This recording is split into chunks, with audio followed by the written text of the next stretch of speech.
Here's a question we often get when people are figuring out their fundamentals. Should I have different fundamentals for different departments? I mean, wouldn't I want my salespeople doing different things than my warehouse folks? That's a pretty good question. Let me give you a simple explanation here. The short answer to the question is that we've always been able to write one set of fundamentals for everybody in the company, but we teach it to people in a way that's relevant for their role. Let me give you an example. In our company, one of our fundamentals is to be what we call a fanatic about response time. We're just crazy about that.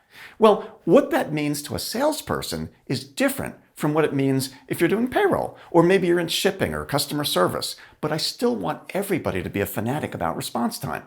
I'm just going to teach it to them in a way that's context specific, using examples that are relevant for them. Remember that our fundamentals aren't job-specific procedures or SOPs. Those are really important, but they're not a definition of our culture. See, I sometimes call fundamentals principle-based behaviors. Honor commitments is a principle, but it's an action. Practice blameless problem solving is a principle, but it's an action. So we want to keep these at a higher principle level, and those apply to everybody. Usually when I hear a behavior suggested that seems maybe too specific to a department, I just try to broaden or maybe elevate it to the larger principle that's being suggested. For example, if the warehouse manager says, I want my people to make sure that every label is perfect, well, the larger principle at stake might be something like what we call pay attention to the details.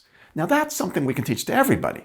When we're talking to the guys or the women in the warehouse, the conversation might be focused on getting the labels right. But when we're talking to the sales team, we might focus on entering their call histories completely in our CRM system. See, the larger principle is the same, but the teaching is specific to each group.